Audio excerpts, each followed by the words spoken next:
Muito bem, muito obrigado, Sr. Presidente, senhores deputados e senhores membros da administração da Caixa Geral de Depósitos. A Caixa é uma das instituições mais importantes que temos no sistema financeiro português, sabemos todos isso. Passou uma fase difícil, mas já sabemos, mas agora está num caminho de recuperação de resultados, consoante é possível ver olhando para os relatórios. Se a instituição fosse 100% privada, eu diria que tudo estaria a correr bem no reino da CGD.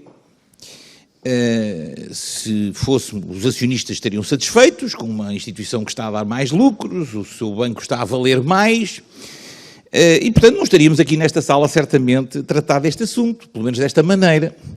Claro que podíamos sempre questionar, e talvez devêssemos fazê-lo, a administração enfim, se a CGD fosse mais igual, entre aspas, aos outros bancos, estaríamos a questionar sobre o cumprimento de regras, sobre quando é que eventualmente devolveria dinheiro que o Estado tinha posto na empresa. Se fosse uma empresa privada, era outro tipo de perguntas que aqui nos ia trazer. Mas a Caixa não é um banco como os outros. E é por isso que estamos aqui.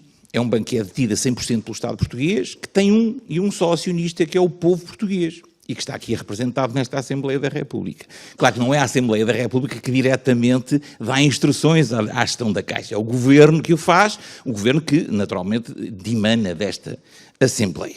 E é o Ministro das Finanças que a quem compete traçar essas orientações. E, portanto, a pergunta aqui é assim, até onde é que deve o representante do acionista, neste caso o Governo, através do Ministério das Finanças, interferir nas decisões de gestão desta empresa, de capitais exclusivamente públicos? No fundo é isto que aqui nos traz hoje. A ideia do PSD é que o representante do acionista não deve, obviamente, meter-se nas decisões do dia-a-dia da empresa. Nunca seria possível fazê-lo bem.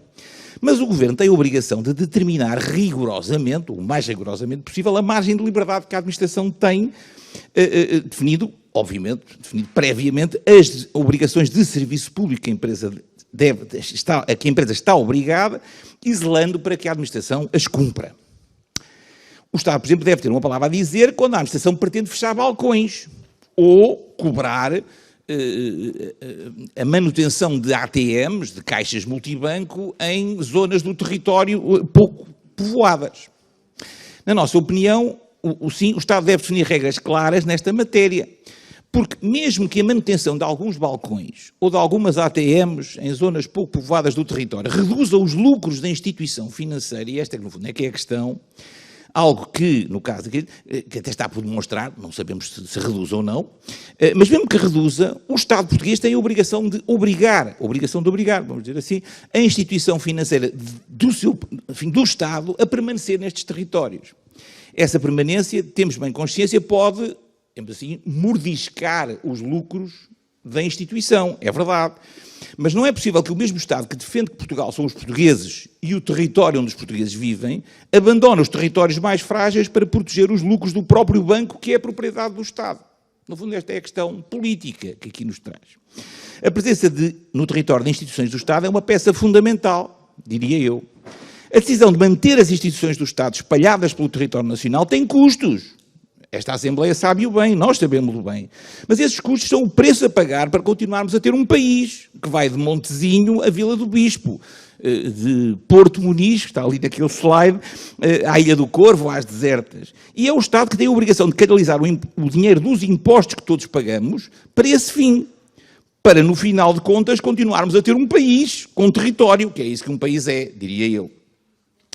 E, portanto, tenho aqui 2 ou 3 perguntas que deixava ao Sr. Dr. Paulo Macedo, ao Sr.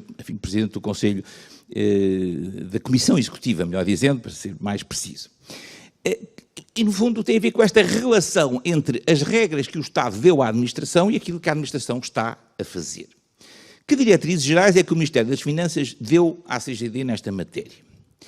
A CGD auscultou ou deu conhecimento ao acionista do tal encerramento de 23 balcões, o último que aconteceu agora há pouco tempo. Como é que o fez? Formalmente, informalmente, diretamente, indiretamente? E se sim, que resposta é que obteve por parte do Ministério das Finanças? Foram as autarquias envolvidas informadas do processo? Como? Com que antecedência? Quais os critérios que conduziram à escolha dos balcões a encerrar?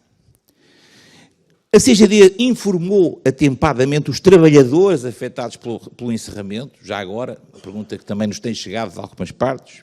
E, por último, é verdade que a CGD está a exigir às freguesias o pagamento de 500 euros por mês para manterem as caixas multibanco nos locais onde outrora existiam balcões, ou que pensa fazê-lo em breve? Muito obrigado.